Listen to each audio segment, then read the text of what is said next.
Welcome, friend, to this peaceful hour, where we gently peel back the layers of time. Tonight our story takes place in a world far removed from ours, but still tenderly human, whether you're drifting off or just looking to slow the pace of your evening.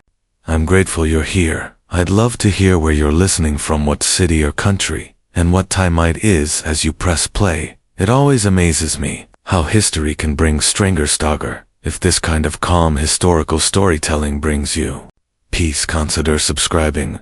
We have many more stories to lull us into the quiet night. Now we all complain about modern dating right apps that don't work, ghosting, awkward small talk over overpriced coffee. But imagine if your biggest dating worry was someone would text you back, but whether they'd survive the winter. Imagine if meeting the parents meant literally asking permission from a feudal lord who owned your potential partner like property, or if your idea of romance involved checking each other for open sores and hoping neither of you had been accused of witchcraft recently. The truth is, medieval dating was so brutal that it makes today's worst Tinder horror stories look like fairy tales. We're talking about an era where luxury most couldn't afford, where marriages were business transactions, and where the average person had about as much say in their romantic life as livestock being traded at market. Over the next few parts, we're going to uncover exactly why finding love in medieval times was an absolute nightmare. We'll explore how the rigid class system turned romance into a political chess game, how the Catholic Church controlled every aspect of intimate relationships, and how basic hygiene issues, metaphysical attraction, well, challenging to say the least. But here's what's really shocking. Minyof, the dating problems we think are uniquely modern actually have their roots in these medieval disasters.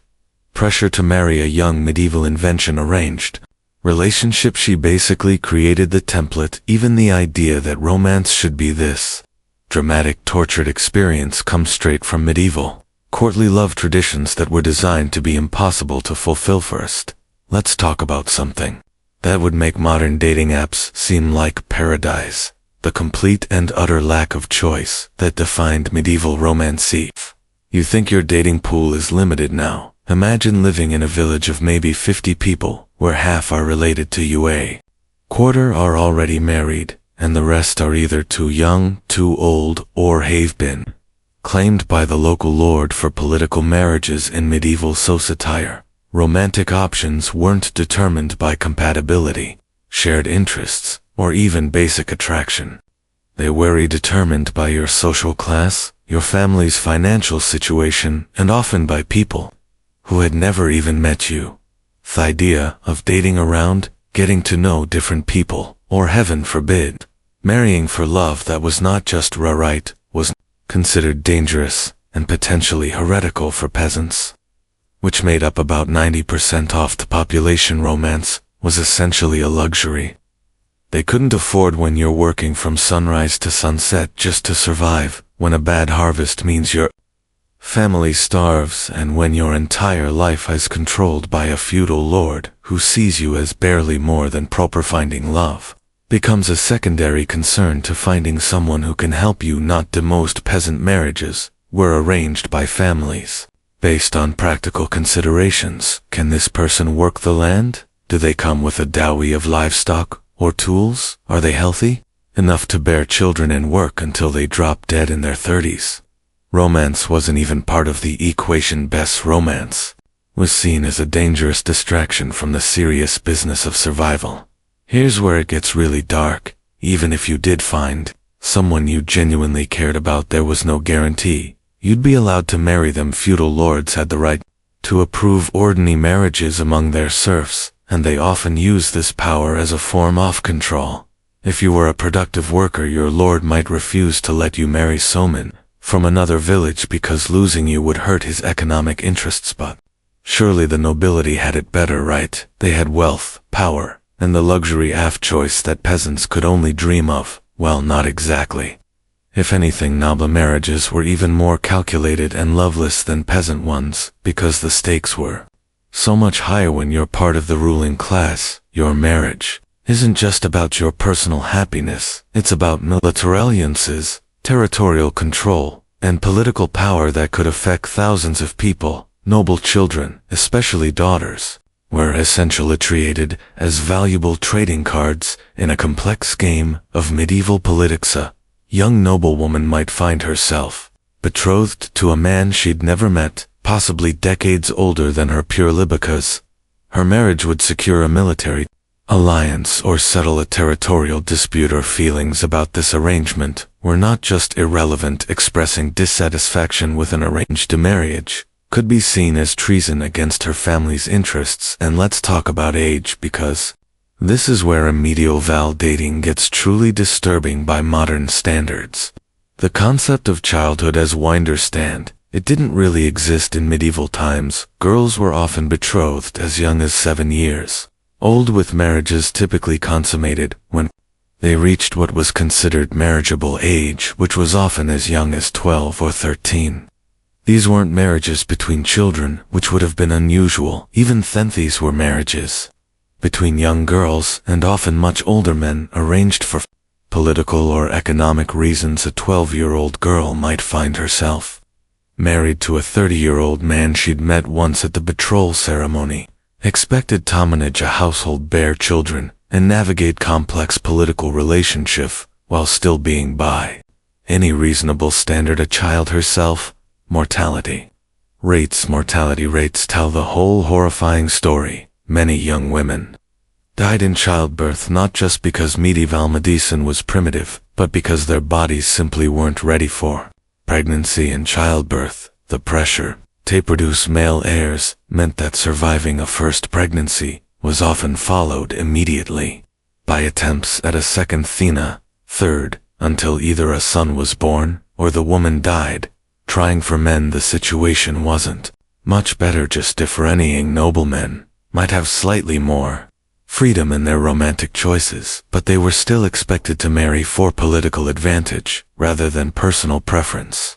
And if they were younger sons with no prospects, they might be forced into the church, whether they had a religious calling or not, effectively removing them from the marriage market entirely. But here's what makes this even more twisted. The medieval period actually invented the concept of romantic love that still tortures us today. The tradition of courtly love, popularized by tweeters and poets, created this idealized vision of romance that was deliberately designed to be impossible to achieve. Courtly love typically involved a knight falling desperately in love with a married noblewoman, then spending years performing increasingly elaborate acts of devotion while never actually consuming the relationship. This wasn't just entertainment, it was a social safety valve that allowed people to fantasize about passionate romance while maintaining the rigid marriage structures that kept society stable. The problem is this tradition created the idea that true love should be tortured, impossible, and preferably tragic. It gave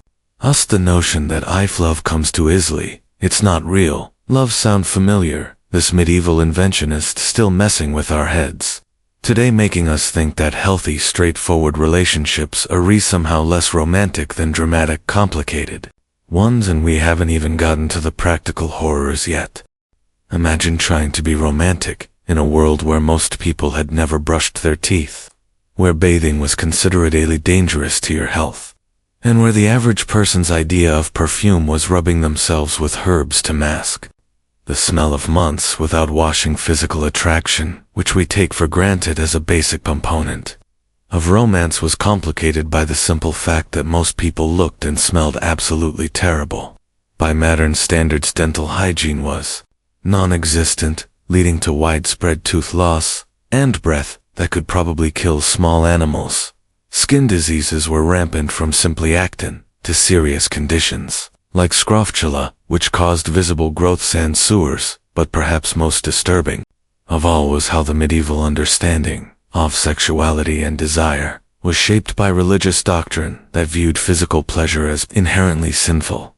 Catholic Church taught that sexual desire, even within marriage, was a necessary evil to be endured for the purpose of procreation, not enjoyed. This created a culture where expressing sexual desire, especially for women, was seen as evidence of moral corruption. Women who showed too much interest in physical pleasure were suspected of being in league with the devil. Men were expected to control their desires, but women were expected to barely have any desires at all. The result was a dating culture, if we can even call it that, where the very foundations of romantic attraction, physical chemistry, emotional connection and shared pleasure were viewed with suspicion and often outright hostility. And this is just the beginning. Wayhaven even talked about how the church controlled every aspect of romantic relationships, how disease and death made long-term planning impossible, or how the constant threat of violence turned every potential romance into a potential tragedy.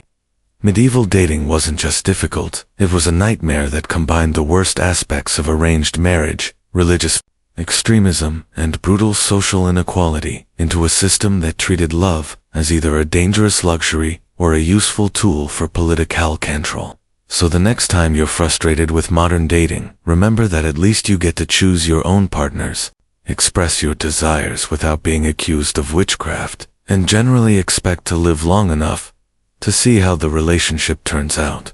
Because in medieval times, even those basic freedoms were revolutionary concepts that most people could only dream about as dawn broke over the cramped villages of medieval Europe. The harsh realities of courtship became even more apparent in the stark light of day. But if you think the social restrictions we discussed were bad, wait until you hear about the physical dangers that came with medieval romance, because in a world without modern medicine or basic hygiene, even holding hands could literally be a matter of life and death.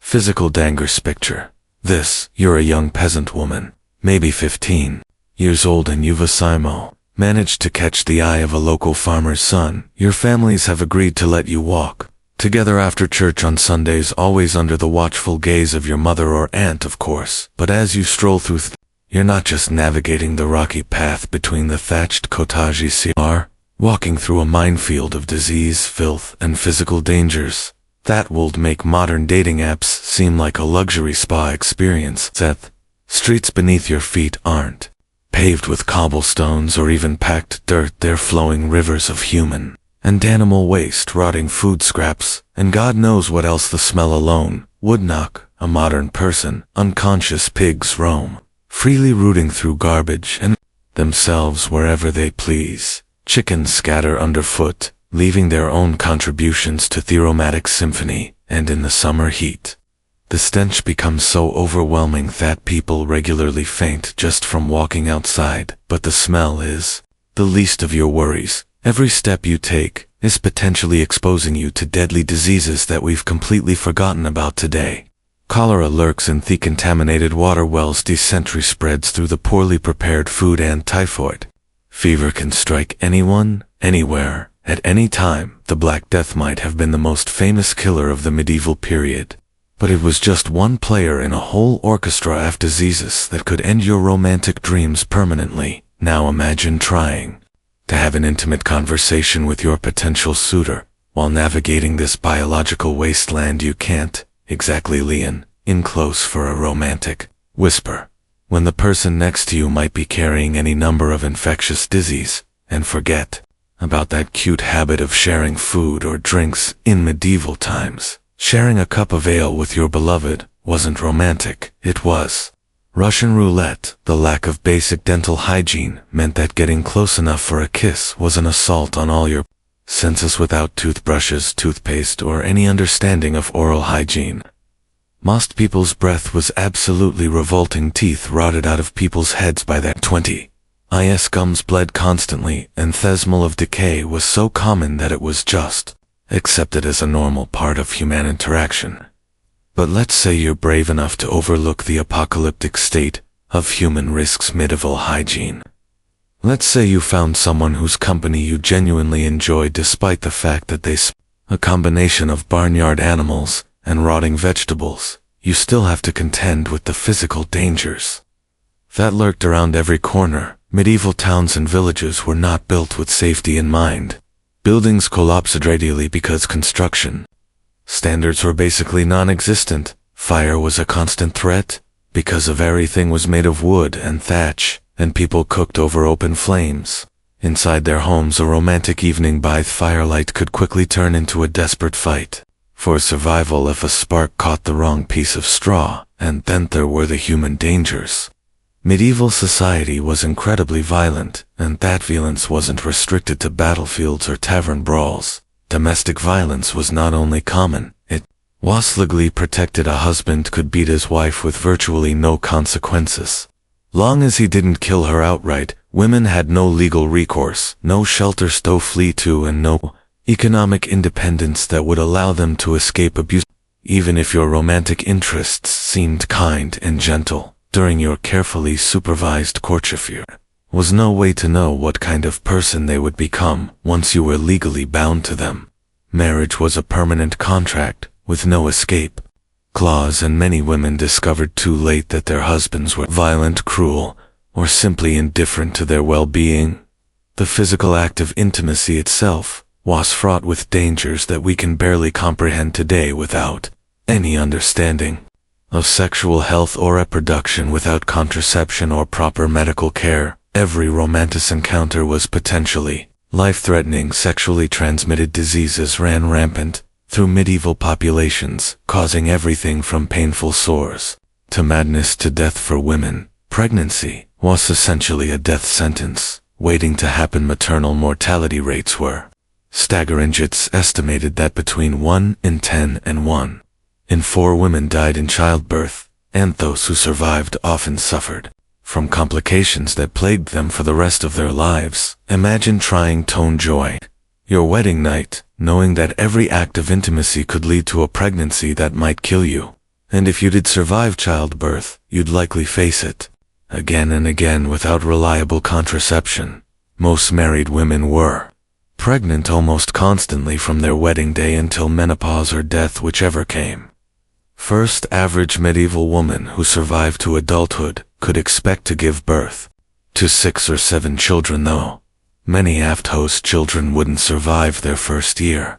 The infant mortality rate was so high that parents often didn't even name their children until they were several months old, because the chances of the baby dying were simply too great to risk the emotional attachment. Imagine the psychological toll of losing child after child, of never knowing if this pregnancy would be the one that killed you, of watching your body break down from the constant cycle of pregnancy and childbirth. But even if you managed to navigate all these physical dangers, even if you found a partner HOAs kind and gentle, even if you survived multiple pregnancies and childbirth, you still had to contend with the simple, brutal fact that life in medieval times was short and unpredictably. The average life expectancy was somewhere between 30 and 40 years old. This wasn't because people age faster, but because so many died young from disease, violence, or accidents that it dropped down the average. If you were lucky enough to survive childhood, you might live to see 50 or 60, but you'd be considered ancient by medieval standards. This meant that most romantic relationships were tragically brief. You might marry at 15 and be widowed. By 25 you might finally find true love, only to watch your partner waste away from a disease that would be easily treatable today. The constant presence of death cast a shadow over every relationship, every moment of happiness, and yet despite all these overwhelming obstacles, despite the disease and violence and early death, people still fell in love. They still wrote poetry and sang songs about their beloved. They still risked everything for a chance at happiness, over brief it might be in some ways. This makes medieval romance more poignant, not less, when life was sound certain and death was always lurking just around the corner. Every moment, every connection, every gentle touch, every shared smile became infinitely precious. Didn't have the luxury of taking love for granted, because they knew how quickly it could be snatched away. It also meant that romantic relationships were often desperate and intense in ways that we might find uncomfortable today. When you might only have a few years together, when pregnancy could be a death sentence, when disease could strike at any moment. Love became a high-stakes gamble with everything on the line. The physical dangers of medieval dating weren't just inconveniences or minor health risks, they were existential threats that shaped every aspect of how people approached romance and relationships. The very act of falling in love was an act of incredible courage in the face of overwhelming odds. We continue our journey through the nightmare of medieval dating. We'll explore how these physical dangers combined with social restrictions and economic realities to create a system of courtship that was unlike anything we can imagine today.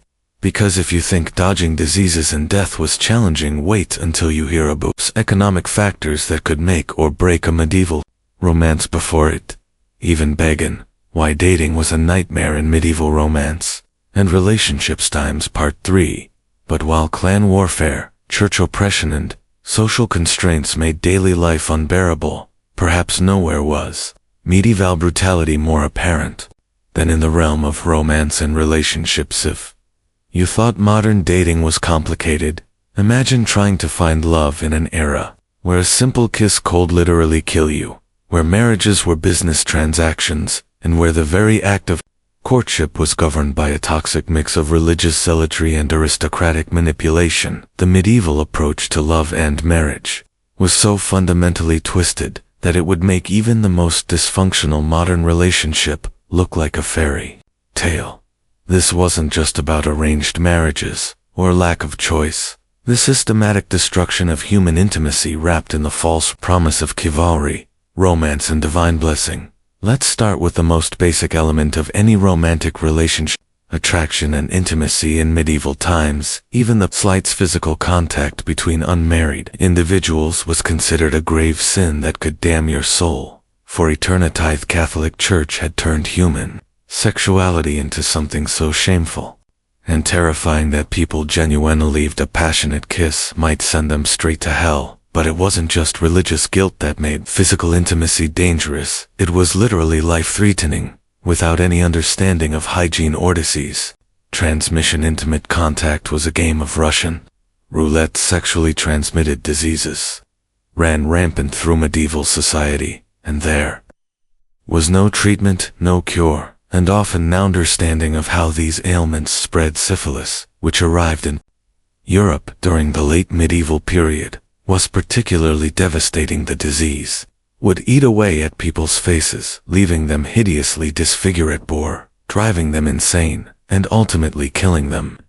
Imagine trying to build a romantic relationship when physical intimacy carried the very real risk of a slow, agonizing death for women. Dangers were even more extreme. Pregnancy was essentially a death sentence that you might survive. Maternal mortality rates were astronomical, with some estimates suggesting that 1 in 3 women died during childbirth. This wasn't just about lack of medical knowledge. Medieval society actively made pregnancy more dangerous through their beliefs and practices. Medieval medical texts claimed that women were essentially defective men with bodies that were cold and wet rather than hot and dry. This fundamental misunderstanding of female anatomy meant that medical treatments for pregnant women were often harmful or deadly. Physicians might prescribe blood, balance the humors, or recommend herbs that were actually toxic to developing fetuses. The church made things worse by teaching that the pain of childbirth was God's punishment for Eve's original sin. This meant that attempts to ease labor pain were considered blasphemous. Women were expected to suffer in agonies, a form of divine penance, and any attempt to reduce their pain was seen as interfering with God's will. But let's say you survived courtship, avoided disease, and made it through pregnancy alive. The actual structure of medieval marriage was designed to crush any possibility of genuine love or partnership. Marriage wasn't about 2 people choosing each other. It was a business transaction between families, with the bride as the commodity being traded. Fathers would negotiate bride prices and dowries like they were selling livestock. The bride herself had no say in the matter. She might meet her husband first time on her wedding day, or worse, she might be married to a man she found repulsive or terrifying. Her feelings, her desires, her hopes for the future were completely irrelevant. The age at which these marriage negotiations began was particularly horrifying. Girls as young as 7 years old could be betrothed, and marriages were often consummated when the bride reached 12 or 13. These weren't marriages between children and other children. These were often arrangements between young girls and much older men. Sometimes Men, older now to be their grandfathers, consider the case of Margaret Boet, who was married for the first time at age 6. She was widowed at age 7, remarried at age 9, and gave birth to her only child, the future King Henry VIII.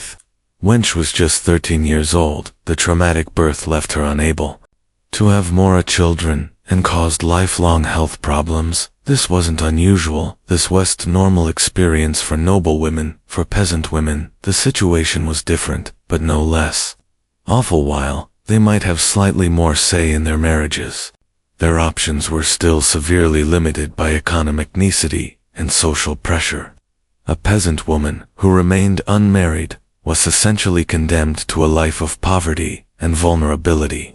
She had no legal rights, no means of supporting herself, and no protection from violence or exploitation. The economic realities of medieval life meant that marriages were primarily about survival, rather than love. Families needed to pool resources to have any hope of making it through famines, diseases, and the constant threat of violent courtly lovemaents was a luxury that most people simply couldn't afford. Even among the nobility, where there was theoretically more freedom and resources, the political implications of marriage made genuine love nearly impossible. Noble marriages were diplomatically designed to secure territory, forge military partnerships, or end conflicts between warring families. The personal happiness of the bride and groom was irrelevant compared to these larger political considerations. This led to the bizarre medieval concept of courtly love, which was essentially a systematic romanticization of adultery. Since marriages were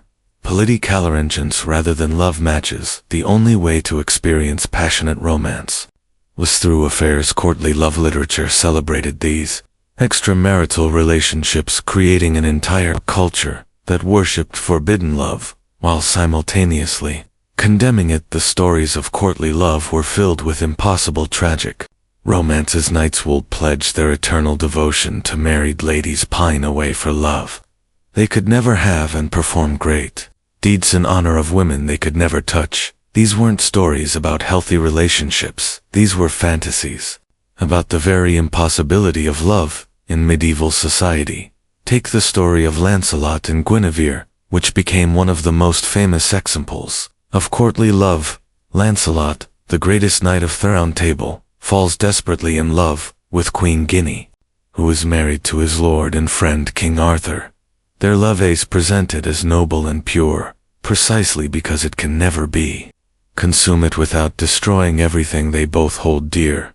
The story ends in tragedy, with their forbidden love, ultimately leading to the downfall of Camelot itself. These stories weren't just entertainment, they were a reflection of the fundamental impossibility of combining love and marriage in medieval society. Very concept of romantic love was associated with tragedy, impossibility, and destruction. Love was something that happened outside of marriage, and marriage was something that happened without love. The church's teachings about sexuality made this situation even worse. Medieval Christianity had a deeply conflicted relations with human sexuality. On one hand, marriage was considered a sacrament, blessed by God. On the other hand, sexual desire was seen as inherently sinful even within marriage. Church doctrine taught that the only acceptable reason for marital sex was procreation. Any sexual activity that was done for pleasure, even between married couples, was considered sinful. This meant that even the most legitimate church-sanctioned relationships were poisoned by guilt and shame around physical intimacy. Medieval penitential manuals, which provided guidelines for contained incredibly detailed lists of sexual sins and their appropriate punishments. These texts reveal an obsession with controlling and regulating every aspect of human sexuality. Married couples were told exactly which sexual positions were acceptable, which days of the week they could have sex, and how they should feel about it. The church taught that women who enjoyed sex were particularly sinful, as this suggested they were controlled by their base animal nature rather than their spiritual nature. This created an impossible situation for women who were expected to participate in sexual activity for reproduction, but wear a condom if they found any pleasure in it. Men weren't exempt from this sexual shame, Medieval Christianity promoted the idea that truly holy men should be priests and monks. This meant that even married men were seen as spiritually inferior to those who had renounced sexual activity entirely. Marriage was presented as a kind of spiritual compromise for those who were too weak to achieve true holiness. This toxic approach to sexuality had devastating effects on medieval relationships. Couples were taught to approach physical intimacy with shame and guilt rather than joy and connection. The Church's obsession with sexual purity created a culture where natural human desires were seen as evidence of moral failure. The legal status of women in medieval society made genuine partnership between spouses virtually impossible under medieval law. Women were essentially property first. They belonged to their fathers, then to their husbands. They couldn't own property, make contracts, or even appear in court without male representation. This legal framework meant that marriage wasn't a partnership between equals, it was a transfer of ownership. A woman's role was to be obedient to her husband, produce heirs, and manage the household. Her own thoughts, feelings, and desires were legally irrelevant. Medieval marriage ceremonies reflected this property-based understanding of the relationship. The bride's father would literally hand her over to the groom, symbolically transferring ownership. The bride herself, often, had no speaking role in the ceremony. She was present as the object being transferred, not as an active participant in creating a new relationship.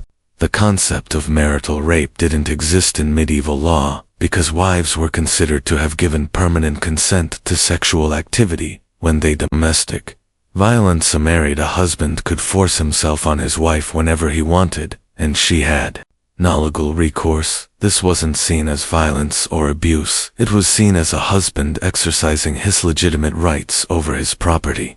Domestic violence was similarly normalized and legally protected. Evil law explicitly gave husbands the right to physically discipline their wives, as long as they didn't cause a permanent injury or death. The phrase rule of thumb allegedly comes from the medieval legal principle that a man could beat his wife with a stick as long as it was no thicker than his thumb. Women who tried to escape abusive marriages faced enormous obstacles. Divorce was nearly impossible to obtain, and even when it was granted, divorced women lost access to their children and any financial support. A woman who left their husband was essentially choosing homelessness and destitution over abusive. Few options available to women who wanted to escape marriage were themselves problematic. Becoming a nun was one alternative, but this required a substantial dowry and meant giving up any possibility of romantic love or motherhood. Some women chose to become anchoress, willing themselves up in tiny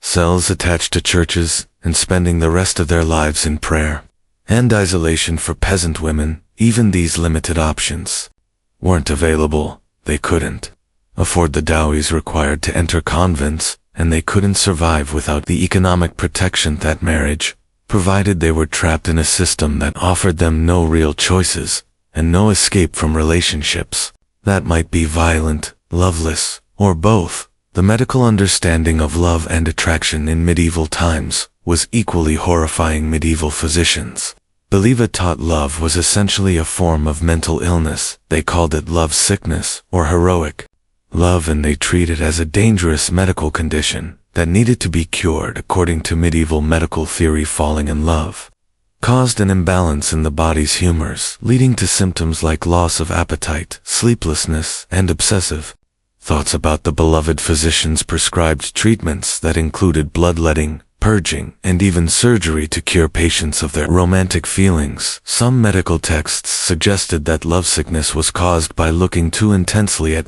an attractive person, allowing their image to become lodged in the lover's brain like a physical object. The recommended treatment was to avoid beloved entirely and focus the mind on other things, essentially treating love like an addiction that needed to be overcome. This medicalization of romantic feelings meant that even the experience of falling in love was pathized and treated as a problem to be solved, rather than an emotion to be celebrated. Young people who showed signs of romantic attachment were often subjected to medical interventions designed to cure them of their feelings. The economic realities of medieval life created additional obstacles to romantic relationships for most people. Simply serving was a full-time occupation that left little time or energy for courtship.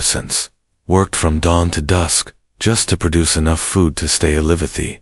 Couldn't afford the luxury of extended courtship rituals or romantic gestures even when peasants did marry for love. Their relationships were constantly strained by the brutal realities of medieval life. Chronic hunger, disease, and the threat of violence created enormous stress on marriages. Couples might go months without adequate food, watching their children waste away. Malnutrition while being powerless to help them. The high infant mortality rate meant that most couples would experience the death of multiple children. Some estimates suggest that up to half of our children died before reaching adulthood. This constant grief and loss created enormous emotional strain on marriages as couples struggled to cope with repeated trauma while still trying to maintain their relationship. The seasonal nature of medieval agricultural life created additional stress on relationships. During harvest time, couples might work 18 hours a day, 4 weeks on end, with no time for intimacy or connection. During winter, they might be trapped together in tiny cold HVACs, with nothing to do but wait for spring, creating tension and conflict from forced proximity. For the nobility, the pressures were different, but equally destructive too. Romantic relationships, noble marriages, were constantly scrutinized for their political implications. Couples couldn't express affection publicly without it being interpreted as a political statement. A noble wife who appeared to happy with her husband might be seen as supporting his political faction, potentially making her a target for his enemies. The elaborate rituals of courtly life also created barriers to genuine intimacy. Noble couples were rarely alone, together, surrounded constantly by servants, courtiers, and political advisors. Even their most private moments were subject to political interpretation and social scrutiny. This concept of romantic love as we understand it today simply didn't exist in medieval society. The idea that marriage should be based on mutual affection, shared interests, and emotional compatibility was completely foreign. Marriage was about duty, survival, and alliance. Love, if it existed at all, was something that might develop after marriage, not something that should precede it. This doesn't mean that medieval people didn't experience deep emotions or form strong attachments, but these feelings were not considered a valid basis for major life decisions like marriage. Personal happiness was seen as less important than family, honor, social stability, and religious duty. The literature of the period reflects this understanding of love as something dangerous and disruptive. In medieval stories, love typically leads to tragedy, madness, or death. Characters who follow their hearts rather than their duties are usually punished for their choices. The message was clear: romantic love was a destructive force that should be suppressed in favor of more practical considerations. In the rare examples of apparently happy medieval marriages were often built on foundations that would be considered problematic today. The famous love letters between Abelard and, for example, began when Abelard was Hell's teacher and she was his teenage student. Their relationship involved significant power imbalances and age differences that would be considered inappropriate by modern standards. The medieval understanding of consent was also fundamentally different from modern concepts. The idea that both parties needed to freely and enthusiastically agree to sexual activity was not recognized. Women were expected to submit to their husbands' desires, regardless of their own feelings. Men were taught that women's protests were often insincere and that persistence was a virtue. This created a culture where sexual coercion was normalized and even romanticized. Medieval literature is filled with stories of men who win women through persistence, trickery, or force. These stories were presented as romantic rather than disturbing, reflecting a society that didn't recognize women's right to sexual autonomy. The religious framework surrounding marriage also created impossible expectations for medieval couples. Marriage was supposed to be a sacred bond that reflected the relationship between Christ and the Church. This put enormous pressure on couples to maintain an appearance of perfect harmony, even when their relationships were troubled at the same time. The Church taught that earthly relationships were inherently inferior to spiritual ones. Married couples were told that their love for each other should always be secondary to their love for God. This created a built-in hierarchy that undermined the foundation of their relationships. The Church's emphasis on the afterlife also affected how people approached their marriages, since earthly life was seen as temporary and relatively unimportant compared to eternal salvation. There was less incentive to work on improving relationships or resolving conflicts. In marriage was often seen as spiritually beneficial, a form of penance that would be rewarded in heaven. All society's obsession with social hierarchy created additional barriers to romantic relationships. People were expected to marry within their social class, and relationship shed crossed class boundaries were heavily discouraged or forbidden. This severely limited the pool of potential partners and often forced people into incompatible matches even within the same social class. Families were concerned with maintaining or improving their status through marriage. This meant that personal compatibility is less important than factors like wealth, land ownership, and family connections. A couple might be perfectly suited to each other emotionally but forbidden to marry because their union wouldn't advance their family's interests. The elaborate rules governing courtship and marriage also made it difficult for people to get to know each other before committing to a lifetime together. Unmarried men and women were rarely allowed to spend time alone together, and their interactions were heavily supervised and regulated. This meant that couples often entered marriage as virtual strangers. Physical living conditions of medieval life created additional challenges for romantic relationships. Most people lived in small, crowded spaces with little privacy. Peasant families often shared single-room houses with their livestock, while even noble households were crowded with servants and retainers. Lack of privacy made it difficult for couples to develop intimate connections or work through relationship problems. The constant threat of violence in medieval society also affected relations. Men were expected to be warriors, ready to fight and die for their lords at any moment. This meant that women lived with the constant fear that their husbands might not return from the next battle or raid. The uncertainty made it difficult to plan for the future or invest emotionally in relationships. For women, the threat of sexual violence was constant and pervasive during times of war. Rape was considered a normal part of conquest. Even during peacetime, women had little protection from sexual assault, especially if they were from lower social classes. This created a culture of fear that made it difficult for women to feel safe in their relationships with men. The medieval legal system provided little recourse for victims of domestic violence or sexual assault. Women accused men of rape were often not believed, and even when they were, the punishments were usually light. The legal system was designed to protect male authority and property rights, rather than individual safety or well-being. As we've seen throughout this exploration of medieval life, the prospects for finding genuine love and happiness in romantic relationships were nearly inexistent. The combination of religious oppression, social constraints, economic pressures, ignorance, legal inequality, and constant physical danger created a perfect storm of relationship dysfunction. Medieval dating wasn't just difficult or clinging.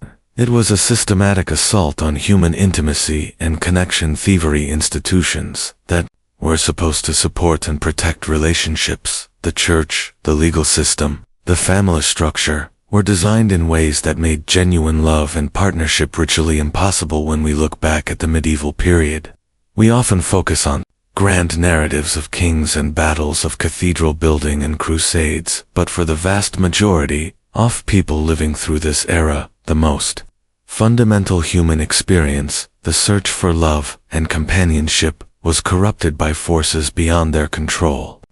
The medieval approach to romance created generations of people who were taught to fear their own desires, distrust their own feelings, and accept loveless relationships as normal and even virtuous. It's a sobering reminder of how social systems can shape and distort the most basic human experiences and how far we've come in, recognizing the fundamental right to love and be loved. Freely romance in the medieval world. Looking at your script summary and the reference videos, I'll continue with part 4 focusing on the complex dynamics of medieval relationships and the dangerous pursuit of love in an era where romance could literally be deadly. But even for those fortunate enough to find love within the confines of marriage, the medieval world presented countless threats to romantic happiness. Disease was, perhaps, the cruelest enemy of all lasting relationships. The average lifespan hovered around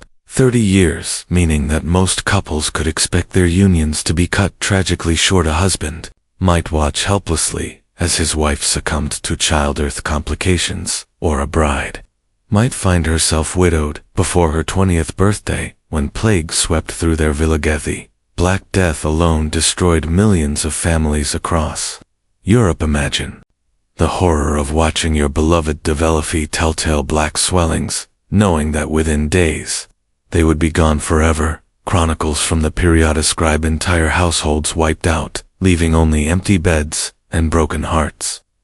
In some villages, so many died that there weren't enough survivors left to bury the dead properly. But disease wasn't the only threat stalking medieval livers. Violence was a constant specter hanging over every relationship.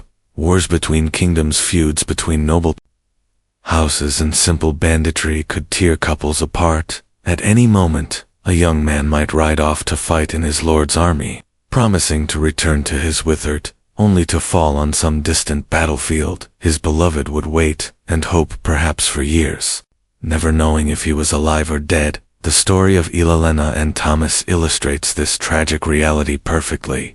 Ilalena was the daughter of a minor lord, promised in marriage to secure a political alliance, but she had fallen deeply in love with Tomosa, a knight in her father's service. Their secret meetings in the castle gardens were the stuff of troubadour songs, stolen kisses beneath the moonlight, whispered promises of eternal devotion, dreams of somehow being together despite impossible circumstances. When Thomas volunteered to join a crusade to the Holy Land, Ilalena begged him not to go, but his honor demanded it, and besides, he hoped that distinguishing himself in battle might somehow earn him the right to ask for her hand. They spent one last night at Gaga there before his departure, making vows that only God could witness. Thomas never returned. Word came back that he had died of fever in some foreign land, his body buried in unmarked ground, far from home. Ilalena was forced to marry her intended betrothed as planned, but those who knew her said she never smiled. Again she bore her husband 3 children, and lived to see grandchildren, but part of her had died with Thomas in that distant desert. Such stories were heartbreakingly common in medieval times. Love was a luxury that few could afford to pursue, and even fewer could hope to keep. The harsh realities of life in this brutal era meant that happiness was always temporary, always under threat from forces beyond anyone's control. For the peasant classes, the situation was even more dire. A farmer's wife might lose her husband to accident, disease, or simple exhaustion from backbreaking labor. Without his protection and income, she would face destitution unless she could quickly remarry. But finding a new husband while caring for young children was no easy task. Many widows were forced to beg, steal, or sell themselves just to survive. The church offered little comfort to those suffering from broken hearts. In fact, religious doctrine taught that earthly love was a distraction from divine devotion. Priests preached that too much affection for one's spouse could damn the soul, as it took attention away from proper worship of God. Marriages were meant to be partnerships for survival and procreation, not unions of passion and romance. This created a terrible paradox for medieval couples. The very emotions that made life bearable, love, desire, joy, in each other's company, were considered spiritually dangerous. Husbands and wives were expected to care for each other, but not too much. They could find comfort in companionship. But passionate love was seen as a sin that needed to be confessed and atoned for. The tradition of courtly love only made things worse for actual married couples. These elaborate fantasies of noble knights, wooing unattainable ladies, created impossible standards for real relationships. How could an exhausted farmer, competing with plowing fields, measure up to their romantic ideals sung about in great halls? How could his wife, worn down by childbirth and endless labor, feel beautiful when compared to the ethereal maidens of poetry? The gap between romantic fantasy and harsh reality was enormous, while minstrels sang of eternal devotion and pure love. Actual couples struggled just to keep their families fed and alive. Romance was a privilege of the wealthy and idle, not something ordinary people could afford to indulge in. Even physical intimacy was fraught with danger and shame. The church taught that sexual desire, even between married couples, was inherently sinful, was only permissible for procreation, and even then it should be approached with reluctance, and minimal pleasure. Couples were forbidden from intimacy during Lent, Advent feast days, fast days, Sundays, Wednesdays, Fridays, and Saturdays. When you calculated all the prohibited times, married couples were only supposed to be intimate for about 40 days per year. But, perhaps most tragically of all, the constant threat of death meant that opening one's heart to love also meant accepting inevitable devastating loss in a world where children regularly did before their birthday, where plague could strike without warning, where violence lurked around every corner. Loving someone deeply was an act of extraordinary courage. Medieval people learned to guard their hearts out of necessity. Getting too attached to anyone, spouse, child, parent, friend, was a recipe for unbearable grief. Yet somehow, despite all these obstacles and dangers, love persisted. People continued to fall for each other, risk everything for stolen moments of happiness to build lives together, knowing how fragile and temporary they might be. The letters and poems that survive from this period revealed the same longing, passion, and heartbreak that humans have always experienced. A merchant writing to his wife during a long journey, a mother mourning a child lost to fever, a young couple planning their future together. Their words echo across the centuries, sending us that beneath all the harsh realities of medieval life beat hearts that loved just as deeply as our own. As we reflect on these long ago lovers separated by death, duty, and circumstance, we can appreciate how fortunate we are to live in an age where love has a real chance to flourish, where medical care can extend our time together, where communication can bridge any distance, where we're free to choose our own partners and follow our hearts. The medieval world was indeed a nightmare for those seeking love, but their courage in loving anyway, despite impossible odds, perhaps makes their stories all the more beautiful and heartbreaking. Shinsuri, at the reference materials and your script summary. I'll continue the medieval dating narrative with part 5, focusing on the brutal realities of courtship and marriage in this harsh era. Even as love struggled to survive amid such brutality, the very act of courtship itself presented dangers that modern romantics could scarcely imagine. For, in medieval times, the simple pursuit of affection could lead to violence, scandal, or even death. Consider that world of medieval matchmaking, where marriages were arranged like military alliances, and courtship was a battlefield of competing interests. Young men seeking a bride faced not just the challenge of winning a woman's heart, but navigating a labyrinth of family politics that could turn deadly at a moment's notice.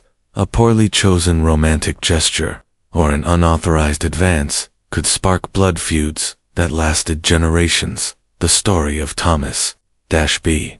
Illustratesi, Perils Perfectly a Minor Knight's son. In 14th century England, Thomas fell deeply in love with Margaret, the daughter of a rival family. Their secret courtship seemed innocent enough. Stolen glances across the manor hall, whispered conversions, enshadowed loves, the exchange of small tokens of affection. But when Margaret's father discovered their romance, he flew into a murderous regetto. His daughter's heart was not her own to give, but a valuable commodity Tobe traded for political advantage. Thomas had committed an unforgivable sin, attempting to steal what rightfully belonged to another man's negotiations. The enraged father challenged Thomas to single combat, and in the brutal melee that followed, both men lay dying in the mood, their blood mingling with the autumn rain. Margaret, the object of their affection, was married off within the month to a man 3 times her age, her own desires as irrelevant as morning mist. Such tragedies were commonplace in an era where love was viewed as a dangerous disruption too carefully laid plans. Young people learned early that their hearts were not their own, that romantic feelings were luxuries the practical world could not afford. The very language of medieval courtship reflected this harsh reality. A man did not woo a woman, he negotiated. For her parents did not consider their children's happiness. They calculated dowries and bloodlines even when femula survived of a match. The actual process of medieval courtship was fraught with peculiar dangers and bizarre customs that seem almost comical today yet were deadly serious then. Take the practice of bendling, common in colder regions, where courting couples were encouraged to share a bed, while fully clothed, sometimes with a wooden board placed between them. The theory was that this intimate conversation, while preserving virtue, but in practice it led to countless scandals, unwanted pregnancies, and shotgun weddings that began in resentment rather than love. Its medieval obsession with virginity created its own nightmarish complications. For young lovers, women lived under constant surveillance, their every move scrutinized for signs of impropriety. Simple conversation with a man could ruin a woman's reputation forever, while actual physical intimacy before marriage could result in public shaming, exile, or worse. The pressure was so intense that some women resorted to dangerous herbal concoctions or primitive surgical procedures to fake their virginity on their wedding night, risking death from infection or poisoning. Men faced their own brutal expectations. She were required to prove their worthiness through displays of martial prowess that often ended in cripple injury or death. Tournaments, supposedly chivalrous affairs, were, in reality, blood-soaked spectacles where young knights died trying to impress their beloved. Stay romantic ideal of the knight-errant, wandering the land in search of adventure, to prove his love, was built on a foundation of very real corpses.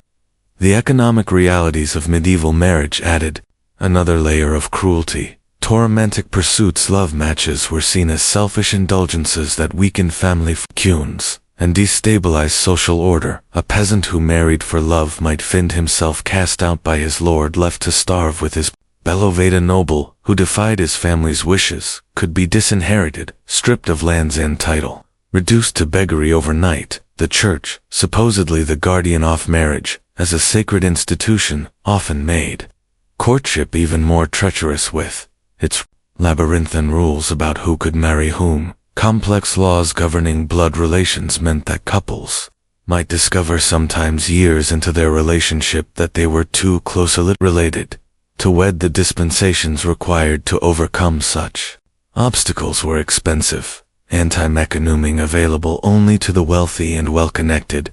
Religious festivals, ostensibly times of joy and celebration, became hunting grounds for predatory men seeking to exploit the temporary relaxation of social boundaries. Young women attending church gatherings or village fairs faced constant threats of assault or abduction. Many families kept their daughters virtually imprisoned during such events, viewing the risk of social interaction as simply too great. Even successful courtships that led to approved marriages were shadowed by the grim statistics of medieval life. The bride and groom, exchanging vows, could reasonably expect that one of them would be dead within a decade, victim of disease, childbirth complications, or violence. Wedding celebrations had an undertone of desperate urgency, as if the participants knew they were racing against time itself. Wedding night, supposedly the culmination of courtship, was often a traumatic ordeal, especially for young brides who might be completely ignorant of what awaited them in an age without effective contraception. Pregnancy was almost inevitable, and with it came a terrifying mortality rate for many women. Marriage was quite literally a death sentence, delivered with flowerscent music. Those who survived the early years of marriage found that medieval domestic life offered little respite from danger.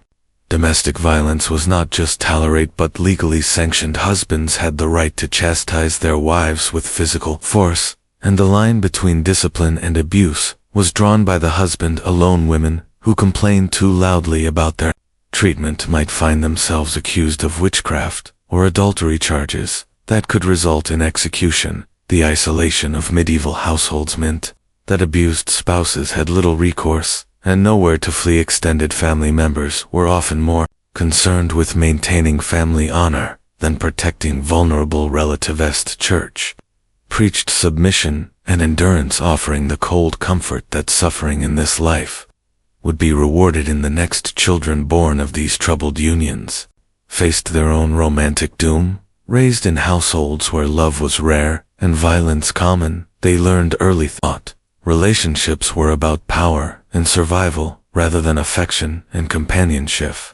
Cycle of loveless, brutal marriages perpetuated itself generation after generation, creating a society where genuine intimacy was almost impossible to achieve. Yet perhaps, most tragically of all, there were those who did find true love in this harsh world, only to watch helplessly as circumstances beyond their control tore them apart. Star-crossed lovers separated by war, plague-year family feuds became the stuff of legend, precisely because their stories resonated with so many who had experienced similar heartbreak. The literature of the period is filled with tales of lovers who chose death rather than separation. Romeo and Juliet, by Merle, the most famous example of a theme that appeared countless times in medieval romance. These stories spoke to a deep human longing for connection that even the brutal realities of medieval life could not entirely extinguish. We reflect on this catalogue of romantic horrors, it becomes clear that dating was indeed a nightmare. In medieval times, a dangerous game played with hearts and lives, in a world that offered little protection for the vulnerable, and even less tolerance for the inconvenient demands of loveth. Next time we complain about the complexities of modern romance, perhaps we should spare a thought for our ancestors who faced not just broken hearts, but broken bones, exile and death in their pursuit of human connection. Why dating was a nightmare in medieval times. Part 6. Now if you thought the rigid marriage agents and brutal customs we've explored were the worst of medieval romance, we're about to delve into something even more disturbing, because beyond the social restrictions and political menations lay a web of superstitions, religious hysteria, and paranormal beliefs that turn the simple act of falling in love into a potential death sentence. Sign.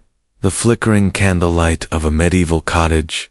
A young woman named Isabel carefully braided herbs into her hair, whispering ancient words her grandmother had taught her. She was casting spells or communing with dark forces. She was simply trying to attract the attention of Thomas, the blacksmith's son, using folk remedies that had been passed down through generations of village women. But in an age where the line between medicine and magic was razor thin, such innocent actions could easily be misconstrued as witchcraft. The medieval world was absolutely actually with supernatural beliefs that directly impacted romantic relationships. Love itself was often viewed through a lens of suspicion and fear.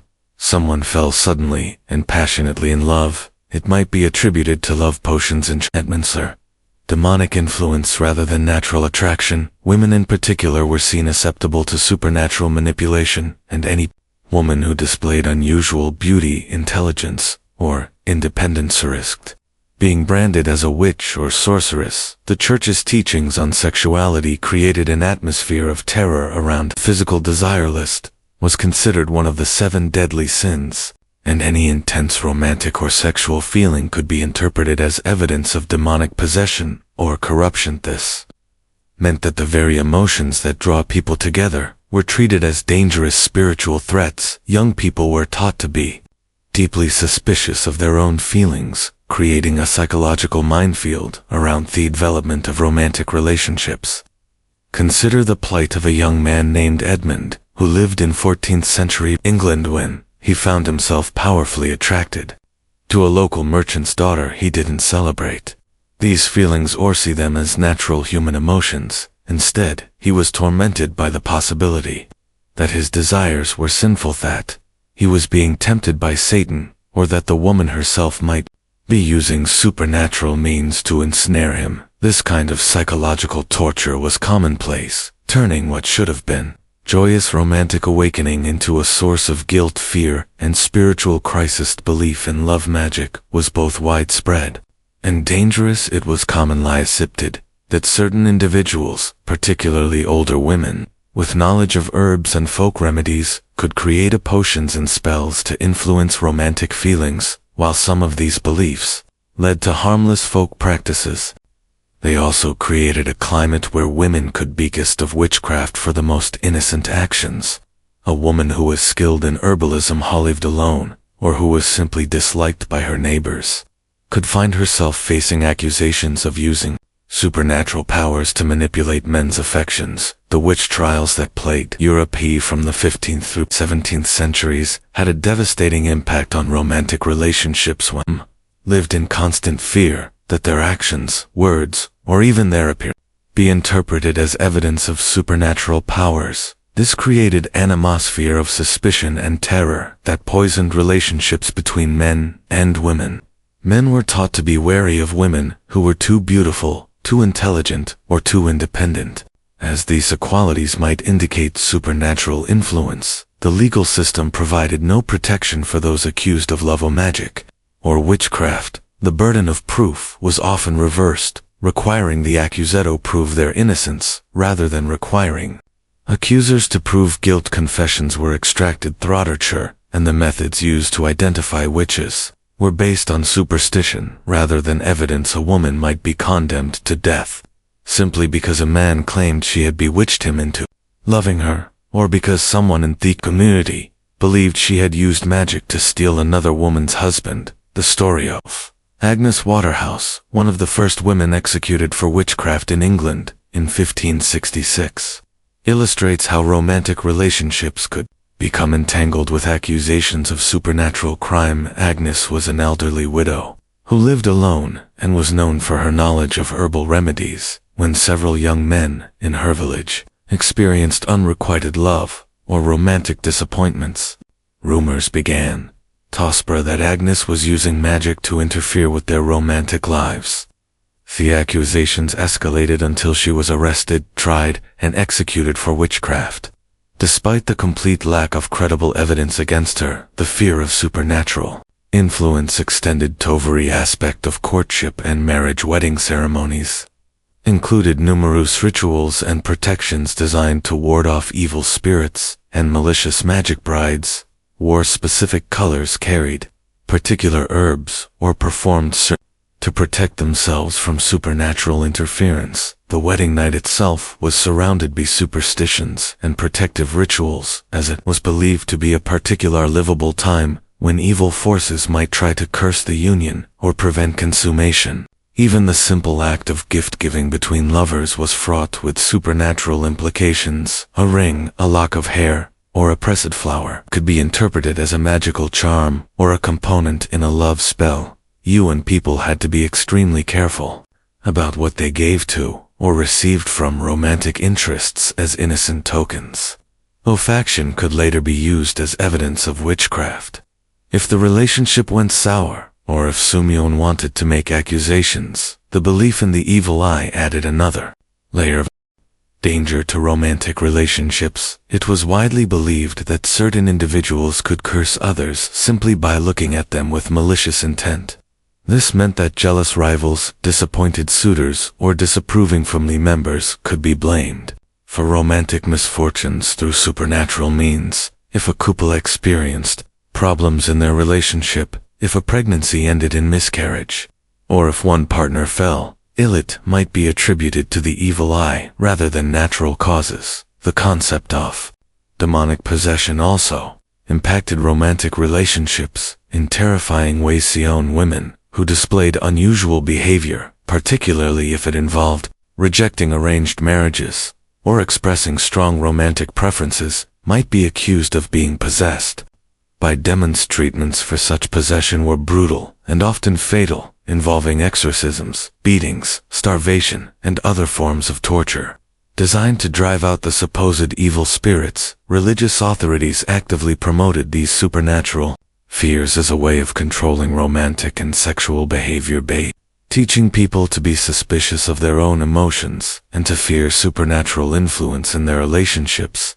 The church maintained strict control over courtship and marriage practices. People were discouraged from following their hearts or making independent romantic choices, as such actions might be evidence of supernatural manipulation. The intersection of medicine and magic created additional dangers for those seeking help with romantic problems. Herbalists, midwives, and folk healers, who provided remedies for loves, sickness, infertility, or other romantic difficulties, were particularly livable to accusations of witchcraft. Even physicians and learned men could find themselves accused of using supernatural means if their treatments were too successful, or if they were associated with romantic scandals.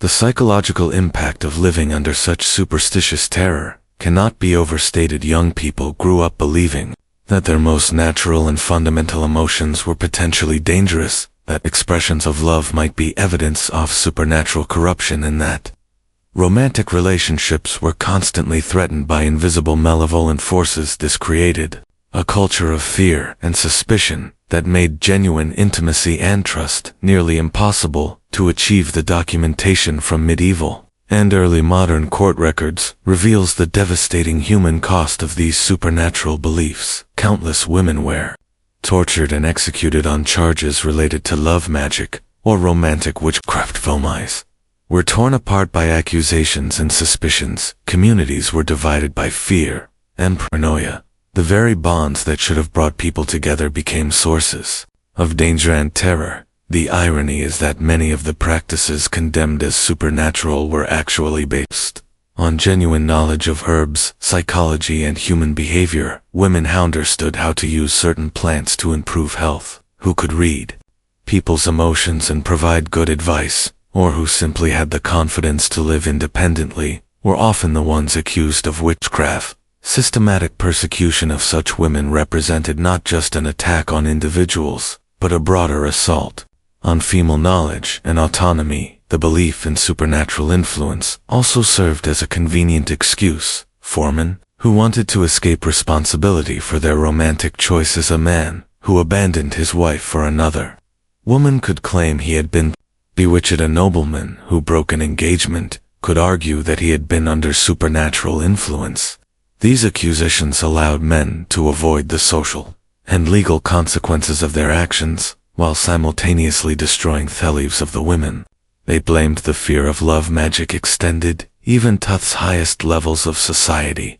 Royal marriages were surrounded by elaborate, protective rituals, and court physicians were constantly on guard against supernatural threats to royal romantic relationships, and queens employed specialists in counter magic to protect against romantic curses, and political enemies might be accused of using supernatural means to interfere with royal marriages or fertility. The artistic and literary culture of the medieval period both reflected and reinforced these supernatural fears. Stories of enchantresses, love potions, and magical seduction were extremely popular, but they also served to reinforce the idea that romantic relationships were inherently dangerous and potentially superior in nature. Young people absorbed these cultural messes, learning to view their own romantic experiences through a lens of suspicion and fear. The legal codes of medieval Europe reveal how thoroughly supernatural beliefs had penetrated the justice system. Laws against love magic were detailed and severe, with punishments ranging from fines and public humiliation to torture and execution. The fact that such laws existed and were regularly enforced demonstrates how seriously the supernatural threats were taken by medieval authorities. The economic impact of supernatural fairs around romance was also significant. Families might spend considerably on protective charms, counterspells, and other supernatural defense. Their children's romantic relationships, the fear of magical interference, could disrupt trade relationships, political alliances, and social connections, as people became suspicious of anyone who might have supernatural motivations for their romantic advice or interference. The geographic spread of these beliefs was remarkable, extending across all of Europe and beyond. While Specific practices and beliefs varied from region to region. The underlying fear of supernatural influence in romantic relationships was virtually universal. This suggests that these beliefs served important psychological functions even as they caused tremendous suffering and injustice. As we reflect on this dark chapter in the history of human relationships, we see how the combination of ignorance, fear, and social control created a perfect storm of terror around the most basic human emotions. Medieval period supernatural beliefs about love and romance represent perhaps the most extreme example in human history of how society can turn the natural desire for connection and intimacy into a source of mortal danger. The legacy of these beliefs extended far beyond the medieval period, influencing attitudes toward women's sexuality and romantic relationships for centuries to come. The witch trials of the early modern period, the persecution of women healers and midwives, and the broader cultural suspicion of female independence all had their roots in the medieval period supernatural fears around romance and sexuality. Examining this aspect of medieval romantic life, we gain insight not just into the past, but into the ongoing human tendency to fear and demonize what we didn't understand. The medieval period's supernatural beliefs about love remind of how dangerous it can be when ignorance and fear are allowed to override reason and compassion, and how the most beautiful aspects of human experience can be twisted into sources of terror and persecution. Young woman, Isabel, with whom we began this exploration, might have lived her entire life in fear that her innocent attempts to attract love would be misinterpreted as witchcraft in a world where even the most natural human desires were viewed with supernatural suspicion. The simple act of falling in love became not just a personal risk, but a potential death sentence. This represents perhaps the cruelest irony of medieval romantic life, that thievery emotions that make us most human were treated as evidence of inhuman corruption. Here's part 7 of the Why Dating Was a Nightmare in Medieval Times script. But perhaps the cruelest twist of fate for medieval lovers was how death itself seemed to lurk around every romantic corner in an age where life expectancy barely reached 34. The common folk finding love was often a race against time itself. Young women who managed to catch the eye of a suitor faced the terrifying prospect of childbirth, which killed more mothers than any battlefield. Claimed soldiers the crude understanding of anatomy and complete absence of sterile birthing practices meant that bringing forth the fruit of love often became a death sentence.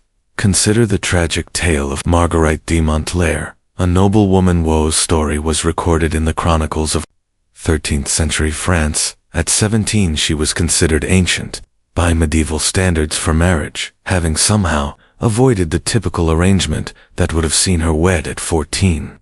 When she finally fell genuinely in love with a young knight named Guillaume de Romans, seemed blessed by fortune, they exchanged secret letters written in flowery language of courtly love, met in hidden loves of her father's Castellane, dreamed of a life together that transcended the usual political machinations of noble marriage. About their love story, like so many others, was destined for heartbreak. When Marguerite became pregnant with their child, what should have been a moment of joy became a countdown to catastrophe. Medieval childbirth was a barbaric affair conducted by midwives, whose knowledge came more from superstition than science. They believed that a difficult labor could be eased by hanging ego stones around the mother's neck, or that placing a knife under the birthing bed would cut pain when complications arose. As they inevitably did, their solutions were often worse than the problems they tried to solve. Marguerite labored for 3 agonizing days while Guillaume paced frantically outside her chamber door. The midwives,